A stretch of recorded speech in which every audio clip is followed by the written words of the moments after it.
నమస్తే, welcome to Andhraprabha. YCP అధిష్టానం ఈసారి చాలా మంది సిట్టింగ్స్ కు టికెట్స్ నిరాకరించింది. ఇన్ఛార్జీల మార్పుల పేరుతో భారీ ఎత్తున ప్రక్షాళనకు నడుం బిగించారు సీఎం జగన్.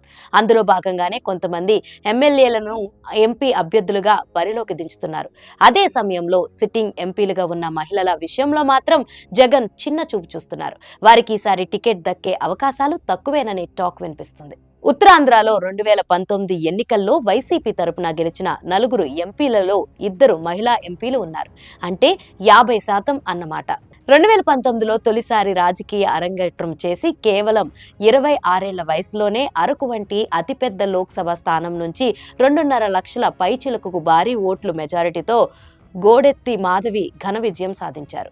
ఆమె ఓడించింది కూడా ఎవరినో కాదు, సీనియర్ మోస్ట్ లీడర్గా ఉన్న కేంద్ర మాజీ మంత్రి వైరిచర్ల కిషోర్ చంద్రదేవని. ఆయన 1977లోనే మొదటిసారి ఎంపీ అయిన వారు. రాజకీయంగా అర్ధ శతాబ్దం పైగా అనుభవం ఉన్న కిషోర్ చంద్రదేవన్ని మాధవి ఓడించి రికార్డ్ సృష్టించారు.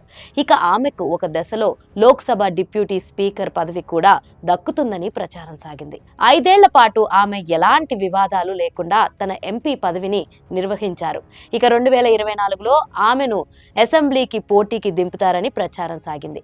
దానికి తగ్గట్లుగానే ఆమెను అరకు నుంచి ఎమ్మెల్యేగా పోటీ చేయించాలని ఇన్ఛార్జిగా నియమించారు. అయితే ఆమె నియామకం పట్ల వైసీపీలో పెద్ద ఎత్తున రగడ రేగింది. ఈ పరిణామాలతో ఆమెను తప్పించి మరో నేత మత్స్య రంగానికి ఇన్ఛార్జిగా బాధ్యతలు అప్పగించారు. దాంతో మాధవికి సీట్ ఎక్కడ అన్న ప్రశ్న తలెత్తుతుంది. ఈసారి అరకు నుంచి ఎంపీ అభ్యర్థిగా పాడేరు ఎమ్మెల్యే కె భాగ్యలక్ష్మిని పోటీకి దింపుతున్నారు. పాడేరుకు కూడా కొత్త ఇన్ఛార్జిని నియమించారు. అలా మాధవిని పక్కన ఉంచేశారన్న చర్చ సాగుతుంది. ఆమెలాగానే 2019లో మరో మహిళా ఎంపీగా అనకాపల్లి నుంచి బి శెట్టి సత్యవతి గెలిచారు. ఆమె డాక్టర్గా ఉంటూ సామాజిక సేవల్లో కీలకంగా ఉన్నారు. దాంతో అనూహ్యంగా ఆమెకు వైసీపీ టికెట్ ఇవ్వడం, జగన్ వేవ్లో గెలవడం జరిగిపోయింది.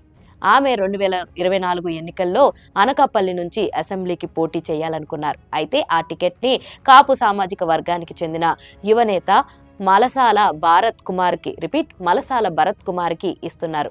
అనకాపల్లి నుంచి ఎంపీగా సత్యవతి పేరుని పరిశీలించడం లేదు. మంత్రి గుడివాడ అమర్నాథ్ని పోటీ చేస్తారని ప్రచారం సాగుతుంది. ఒకవేళ ఆయన కాకపోతే మడుగులకు చెందిన ఉప ముఖ్యమంత్రి బూడి ముత్యాల నాయుడుతో పాటు మరికొన్ని పేర్లను పరిశీలిస్తున్నారు. దీంతో సత్యవతి కూడా పోటీ నుంచి తప్పుకుంటున్నారా అన్న చర్చ సాగుతుంది. ఈసారి ఉత్తరాంధ్రలో 2 మహిళలకు వైసీపీ ఎంపీలుగా టికెట్లు ఇస్తుంది. విశాఖ నుంచి జ్యోత్సా ఝాన్సీ, అరకు నుంచి కె భాగ్యలక్ష్మిలకు ఆ ఛాన్స్ దక్కుతుంది. మరి సిట్టింగ్ మహిళా ఎంపీలు మాజీలుగా మిగిలిపోవాల్సిందేనా, లేక జగన్ ప్రభుత్వం మరోమారు అధికారంలోకి వస్తే ఎమ్మెల్సీలుగా లేక ఇతర కీలక పదవులైనా ఇస్తారా?